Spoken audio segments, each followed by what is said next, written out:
छत्तीसगढ़ में तरह तरह के महाराज, गुरुजी, बाबा सभी लोग आते हैं और त्रिकालदर्शी होने का दावा करते हैं और अलग अलग दरबार लगा करके कई तरीके से भविष्यवाणी करते हैं। भविष्यवाणी तो करते ही हैं, कई ऐसे छम्य भी हैं जिसको ले करके लोग जो है तरह तरह की चर्चा भी करते हैं, बातें करते हैं।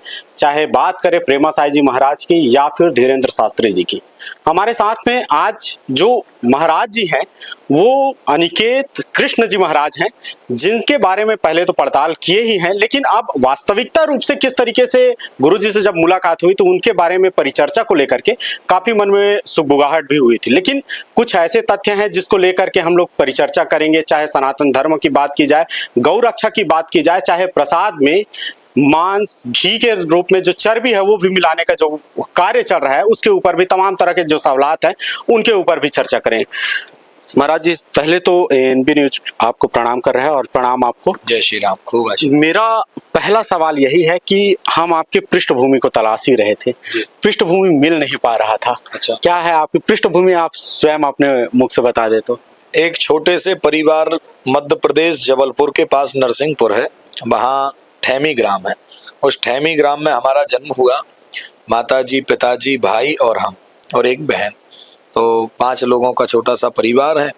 उसमें 9 बरस की अवस्था से हम पूज्य गुरुदेव की शरण में रहे और गुरु की कृपा हुई तो आज धर्म की रक्षा के लिए कार्य कर रहे हैं और जागृतियाँ फैला रहे हैं जी। अच्छा, मेरा दूसरा सवाल यही है कि छत्तीसगढ़ में अमूमन देखा जा रहा है तरह तरह के त्रिकालदर्शी के रूप में आ रहे हैं। आपकी त्रिकालदर्शी के बारे में काफी चर्चा हो रही थी। किस तरीके से त्रिकालदर्शी आप हैं और किस तरीके से लोगों की जो समस्याएं हैं या फिर उनके परिवार के बारे में किस तरीके से उल्लेख करते हैं और किसके उपासक हैं आप? जी, बहुत अच्छी बात है। देखिए, हमारा ऋषि प्रधान देश है और ऋषि प्रधान देश में चमत्कार, त्रिकालदर्शी विद्या ये कोई आज की नहीं है। हजारों वर्षों से ये विद्या रही है विद्यमान और हमारे बड़े बड़े संतों ने इस विषय को लेकर प्रमाण दिया है। विद्या का अर्थ होता है भूत, भविष्य, वर्तमान। जो आपके भूतकाल की घटनाएं बताए, वर्तमान की बता दे आपकी बातें, यहाँ तक कि आप आके बोलेंगे क्या क्या समस्या है और उसका समाधान क्या है, ये जो बता देवे और भविष्य को लेकर के जो भविष्यवाणी कर देवे और वो सत्य हो जावे, तो ये तीनों जो बात करने वाले हों उनको त्रिकालदर्शी कहा जाता है। हम मां निकुंबला के चरणों के सेवक हैं, उन्हीं की साधना करते हैं। नर्मदा माई की हमारे ऊपर खूब कृपा है क्योंकि उन्हीं के क्षेत्र में हमने खूब विचरण किया है। तो सब में और हम में अंतर है, ऐसा आपने बोला। अंतर किसी में एक क्षणित भी नहीं होता है, सब अपने अपने इष्ट की उपासना करते हैं, पर हाँ, सिद्धियां, साधनाएं सबकी अलग अलग होती हैं। जैसे हम निकुंबला माई के साधक हैं, कामाख्या भगवती को भी पूजते हैं, भगवती काली की भी आराधना करते हैं। तो इन विषयों को लेकर के जब हमारे सामने कोई व्यक्ति आता है तो हमारी पद्धति है 11 लौंग ला करके कोई चढ़ा देवे और केवल 11 लौंग के फूल आपको घर में रख के आना है। प्रोसेस जो है, फूल घर में हो, लौंग यहाँ ला के चढ़ा दो, तो आने वाला व्यक्ति जो भी होगा उसके लगभग कई बार 2, 4, 5 पीढ़ी तक के नाम आ जाते हैं। और ये पूरे भारत के लिए अकल्पनीय है क्योंकि 10 लाख 15 लाख की भीड़ में बैठ करके सभी लोग मनोज, मुकेश, विनोद, सुरेश ऐसे तो सारे नाम पाए जाते हैं, परंतु जब उसी भीड़ में से किसी के पिताजी, किसी के दादाजी के भी कल तो यहाँ 5 पीढ़ी तक के नाम बताए गए। तो हमारी क्षमता है ये नहीं है कि हम आपके बारे में बताते, बिल्कुल नहीं, असंभव है। पर हाँ, जब माई का आदेश हो जाए कि हाँ ये फला व्यक्ति होगा और वो निकलता है, इसी क्षेत्र के लोग निकलते हैं, तो जो आदेश होता है उसको लेकर हम बताते हैं। और यही दरबार की विशेषता है कि भूत, भविष्य, वर्तमान उसको सटीक बताया जाता है। परसों आप सब आए, देखें भी। अच्छा, ये एक और विषय था, आप हो सकता है रिसर्च भी करते हो, आपके पास बहुत सारे लोग हैं जिसके बारे में अगर जानकारी चाहिए उसके बारे में आप रिसर्च भी करके पहले शुरुआत में आप पूछ लेते होंगे, वो व्यक्ति आएंगे अमुक अमुक, या फिर ऐसा भी चलता है कई स्थानों में। और कुछ चीजें ऐसी है कि जिसको लेकर के हो सकता है कि ये त्रिकालदर्शी के रूप में भी आप देखते हो ये भी, लेकिन रिसर्च की बात सबसे अहम है कि रिसर्च करते हैं और उसके बारे में फिर बता दें। हमारे यहाँ पर रिसर्च वाला सिस्टम नहीं है, होता होगा कहीं पर, वो तो हमको नहीं पता कहाँ कैसा होता है, पर हमारे दरबार में आप लोग जो देखने वाले हैं परसों आके देखो भी। हम बोलते हैं ये लिख के रख दिया, कागज बंद कर दिया, अब जिसको लगा उसको पकड़ के ले आओ। आगे पीछे बीच में से किसी को भी, जो भी आने वाला व्यक्ति होगा उसके बारे में लिखा मिलेगा।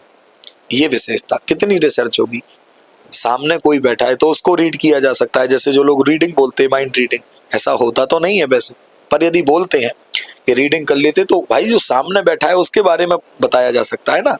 पर जो आया ही नहीं है, पता ही नहीं है, आप ही जाओ, जिसको लगे उसको पकड़ के ले आओ, और लाने वाले जब आप हो तो यहाँ तो कृपा मानोगे ना। अच्छा, पूछेंगे भी तो क्या पूछेंगे आदमी, अगल बगल वालों से, इधर उधर पड़ोसियों से, मुश्किल से उसका पति का नाम पूछ पाएंगे, उसके भाई का नाम पूछ पाएंगे, उसकी पत्नी का नाम, इतना ही पूछ पाएंगे ना। 5 पीढ़ी का कौन जानता है? 5 पीढ़ी यानी कि आज से 200 साल पहले जो मर चुका है, ये तो किसी को नहीं पता। महानगरों में आकर के 5 पीढ़ी का यदि कोई बता दे तो इसको तो विद्या मानना पड़ेगा ना। तो इसी को लेकर के, और ये यहाँ नहीं, हम कहीं जावें हम इसी नाम से जाने जाते हैं। भगवती की ऐसी कृपा है, हमारे पास जो आता है उसको बताया जाता है, जो हमारी पद्धति है। बस मस्तक पर तिलक, गले में कंठी की माला, मुख से राम नाम, ये होना चाहिए, और 11 लौंग चढ़ाए, बस ये पद्धति है जी। अच्छा, दरबार और जो लगता है एक निःशुल्क लगता है, और पेड़ दरबार जी, क्या अगर अंकित जी महाराज जो कर रहे हैं वो पेड़ दरबार होता है कि निःशुल्क रहता है? बहुत अच्छी बात पूछ रहे हो। अभी वर्तमान में कथा कर रहे हैं हम बहुत समय से। भागवत कथा करने का भी लोग बहुत पैसा लेते हैं। हमारी कथा का संकल्प है, यजमान का बेटा सामने खड़ा है, 1 रुपया, 1 सुपारी, 1 हल्दी की गांठ, इससे सस्ता कोई मिलेगा? और 11 लौंग की पद्धति क्यों रखी जानते हो? इसलिए क्योंकि लोग दरबार में आते तो उनका मिठाई ले चलो, नारियल ले चलो, सौल ले चलो पंडित जी के लिए, ऐसा रहता है। तो लोग कुछ लोग जो सनातन के द्रोही, वो आवाज उठाते कि नारियल बेच करके व्यापार कर रहे हैं। इसलिए हमने केवल 11 लौंग का लोगों के दिमाग में भर दिया, भैया तुमको 11 लौंग लेके आना है, उतने में हम तुम्हारी सारी अर्जी लगा देंगे, सब कुछ बता देंगे। उन्हीं लौंगों का उपयोग करते हैं हम हवन में।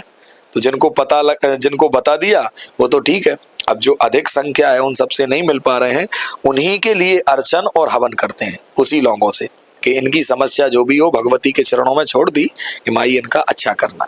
तो रही बात धन संपत्ति की, 5 उंगलियां हैं तो 5 बराबर नहीं है, इसको अपन को स्वीकार करना पड़ेगा। हमारे यहाँ 1 पैसे का भी शुल्क नहीं है, ना मिलने की कोई फीस है, ना कथा की कोई फीस है। हाँ, 2 4 5 संगीत वाले पंडित रहते हैं तो उनको तो भाई उनके परिवार लगे हैं, हम तो ऐसे ही हैं, फक्कड़ हैं, पर वो जो है बेचारे, उनका परिवार लगाए तो उनके लिए थोड़ा सा जजमान कर देते हैं बस। अच्छा, माँ मातंगी के उपासक हैं प्रेमा साई जी महाराज, अच्छा, उसको लेकर के क्या विचार है आपका? क्योंकि वो भी त्रिकालदर्शी होने का दावा करते हैं। कभी मिले नहीं है हम उनसे, कभी मिले नहीं है, कभी भेंट नहीं हुई है। तो यहीं छत्तीसगढ़ में बैठते हैं, तो अब कभी मिलेंगे और साथ में जब कुछ चर्चा होगी, तो जब शास्त्रियों में शास्त्रार्थ जब होता है तब समझ में आता है कि किसमें कितनी गहराई है। ये बिना मिले गहराई का पता कैसे लगाया जाए, तो दोनों की गहराई का पता लग जाएगा जी। एक और सवाल था, इस्कॉन मंदिर को लेकर के चर्चा खूब है, इसमें आपका विचारधारा क्या है? ये लोग क्या है, धर्म को भ्रष्ट करने आए हैं, और आजकल इतने बेवकूफ हैं लोग। मैं देखता हूँ आजकल के युवा बच्चों को, वो उनसे तो हरे कृष्णा कहते बनते नहीं। हमारा महामंत्र, मूल मंत्र यही है, हरे कृष्णा कृष्ण कृष्ण हरे हरे, हरे राम राम राम हरे हरे, ये हमारा मंत्र है। अब उनका देख सीख करके वो लोग क्या कर रहे हैं, होरे कृष्णा कृष्णा कृष्णा होरे होरे। तो ये कोई मंत्र नहीं है, उन पे बोलते नहीं बन रहा है, इसलिए वो होरे होरे कर रहे हैं। पर उनका होरे होरे देख करके हम लोग थोड़ी होरे होरे करेंगे भाई।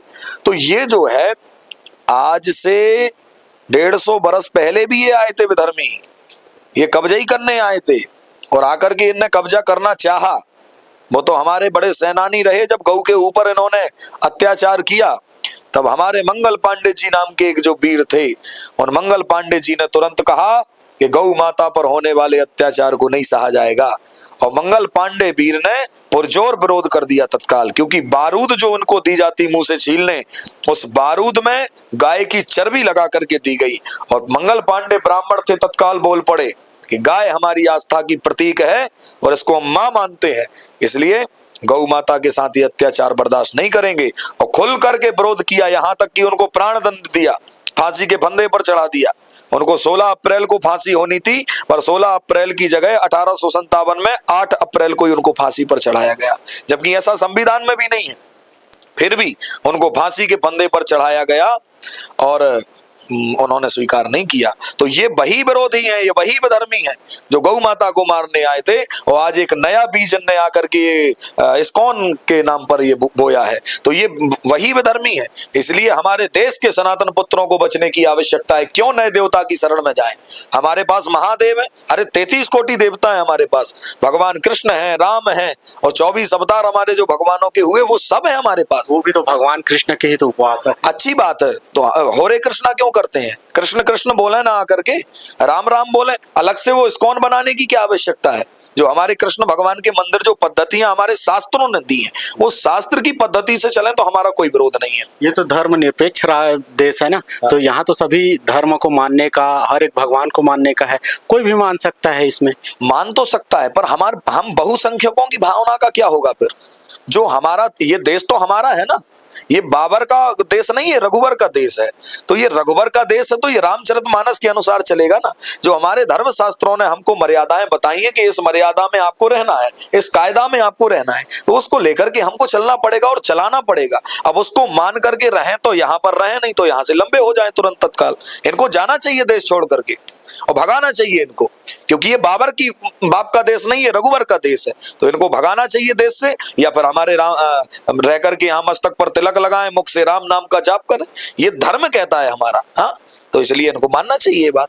गौ की बात आती है, छत्तीसगढ़ में सबसे ज्यादा गौ तस्करी का मामला सामने आता है, मॉब ब्लीचिंग का भी मामला सामने आया था। इसके अलावा सबसे ज्यादा अगर किसी की पीड़ा है तो गौ लोगों की है छत्तीसगढ़ में। इसको लेकर के राज्य सरकार के ऊपर किस तरीके से विचार है आपका? क्योंकि भूपेश बघेल ने नरवा गरवा घुरवा बारी तमाम तरह के गौ के लिए एक प्रयोजन किया था। भाजपा सरकार है जो सनातन की बात करता है, लेकिन अब भी स्थिति बहुत नाजुक बनी हुई है गौ को लेकर। देखिए, आप पहली बात तो राज्य सरकार की बात ना करें, हम लोग केंद्र सरकार की बात करें। इसलिए कारण ये है कि छत्तीसगढ़ अकेले में ये स्थिति नहीं है, मध्य प्रदेश में भी यही स्थिति है, बिहार में भी यही स्थिति है, नागालैंड में भी यही स्थिति है, उत्तर प्रदेश में भी यही स्थिति है। आज हमारा भारत जो है वो गाय के मांस के विक्रेताओं में दूसरे नंबर पर आ चुका है। यानी हम लोगों ने अफ्रीका जैसे देश को भी पीछे छोड़ दिया। अफ्रीका में सबसे ज्यादा मांस का व्यापार होता है, उसको छोड़ करके हम लोग दूसरे नंबर पे आ गए, पहले ब्राजील पर भारत। तो इससे ये पता लग रहा है कि गाय की हत्या कितने निर्बलता से ये लोग दुर्बलता से कर रहे हैं। हमारे 1947 में, ये इतिहास बता रहे हैं हम आपको, 1947 में हमारी संख्या थी 30 करोड़, हमारे पूर्वज 30 करोड़ थे, और गाय माता जो थी वो गाय माता की संख्या थी 78 करोड़। 78 करोड़ से आज स्थिति ये है कि गाय केवल 17 करोड़ बची है, और 17 करोड़ गाय में हम लोग 150 करोड़ हो रहे हैं, और 150 करोड़ लोग 17 करोड़ गाय को नहीं पाल पा रहे हैं। ये दुख की बात है। जो हिंदू सनातनी अपने आप को कह करके डोल रहे हैं, फिर रहे हैं, कहते हैं हम सनातनी हैं। और आज स्थितियां ये बीजेपी सरकार में भी यही है। भाई, हम किसी सरकार के द्रोही नहीं है, कांग्रेस में भी यही स्थितियां रही। 55 वर्ष तक किसी को शासन मिला, उनने भी खूब गाय को कटवाया। हाँ? और 55 वर्ष कटवाने के बाद इन्होंने जब आकर के मोदी जी ने 2013 में जब वो मुख्यमंत्री थे, तब उन्होंने बैठ करके एक बयान किया था कि भाई हमारा हृदय जल रहा है, इनका क्यों नहीं जलता है, ऐसा वो बोले। मुझे एक बार मौका यदि मिलेगा तो मैं गौ माता को राष्ट्र माता बनाऊंगा, ये 13 में बोला मोदी। और 13 में बोलने के बाद कि हमारा हृदय जल रहा है गाय की ये पीड़ा देख करके, और 13 के बाद जब सनातनियों ने देखा कि भैया ये गाय माता की रक्षा की बात कर रहे हैं, तो हमारी हृदय की जो वेदना गाय में थी, हम सब ने मिलकर के, देशवासियों ने, बहुसंख्यकों ने मोदी को वोट दिया कि भाई चलो बीजेपी सरकार, नहीं तो 55 साल से वो तो काट ही रहे थे। तो इनसे हमारी एक आशा थी कि ये करेंगे गाय की रक्षा, पर इनने नहीं किया। बैठ करके इनका हृदय परिवर्तन हो गया, इनने तुरंत बोले भैया अभी इस बार हमारी जो व्यवस्था थी वो कम थी, अगली बार हम करेंगे। चलो ठीक है भैया, हम लोग फिर आशा में बैठे रहे कि 55 साल से तो कट ही रही है, चलो 5 साल और समय दिया जाए। फिर समय दिया गया, इतना बदल गया हृदय, इतना बदल गया कि गाय को माता मानना तो बड़ी दूर की बात है, जो गौ भक्त हैं उन गौ भक्तों को गुंडा कहता है हमारे देश का प्रधानमंत्री। हम पूछना चाहते हैं भारत देश के प्रधानमंत्री से कि हम गाय की रक्षा के लिए यदि रेडियम लेकर के युवाओं को लेकर जा रहे तो हम गुंडा हैं क्या? जो मोदी ने हमको कहा, हम सब गौ भक्तों को मोदी कहता है कि जितने गौ भक्त हैं ये सारे गुंडा हैं। तो इस चीज को समझना चाहिए देश के प्रधानमंत्री को कि नहीं, गुंडा बताते हैं हम लोगों को जो गौ की रक्षा करने के लिए आगे आते हैं।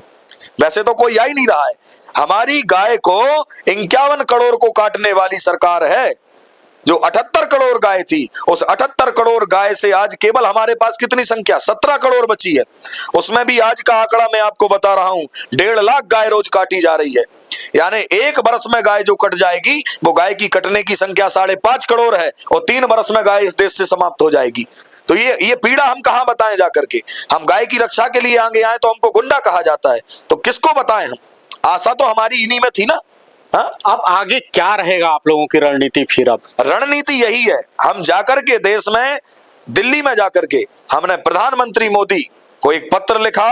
बड़े बड़े राजनेता हमारे पास आए भेंट करने के लिए, शिष्य भाव से जुड़े हैं, और वो भी हमारी बात इसलिए नहीं सुने कि हम एक गौ भक्त हैं, इसलिए सुने कि हम उनके बारे में बताए हैं, और जो हमने उनके बारे में आज से 1.5 साल पहले बताया वो सब सत्य हुआ, इसलिए वो हमसे हृदय से जुड़े। उनने सुनी हमारी बात, बोले महाराज जी आपको एक पत्र हम मोदी के पास भिजवाते हैं, इसका प्रस्ताव आपका रखा जाएगा, वो आप जो भी बात कहेंगे वो वहां मान्य की जाएगी, और अपनी बात मोदी जी तक रखें, राष्ट्रपति जी तक रखें। तो हम शांति दूत बन करके गए थे। हमारा धर्म हमको सिखाता है कि किसी के ऊपर कोई आघात करने के पहले उसके सामने प्रस्ताव रखो, क्योंकि भगवान श्री कृष्ण गए जाकर के पहले कुरुकुल में जाकर के भगवान ने दुर्योधन से कहा कि दुर्योधन पांडवों को 5 गांव दे दो। उसने कहा सुईचग्रम नहीं विदास्यामी बनायो तेन केसवा, मैं सुई के बराबर भी नहीं दूंगा जमीन इनको रहने के लिए। जब नहीं माने तब भगवान ने कहा कि अब युद्ध की बात कर रहे हो तो तैयार हो जाओ तुम युद्ध के लिए। तो पहले हमारे धर्म में शांति का प्रस्ताव है।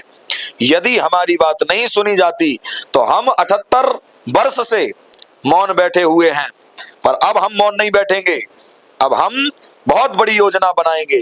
1966 में करपात्री जी महाराज नाम के एक संत थे, सुना होगा आप लोगों ने।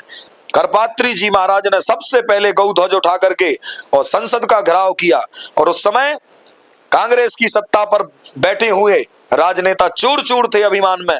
उन राजनेताओं ने करपात्री जी महाराज के साथ जो परिकर में संत थे, 1,500 साधुओं के ऊपर गोली चलवाई थी। कैसे भूलेंगे हम वो बात?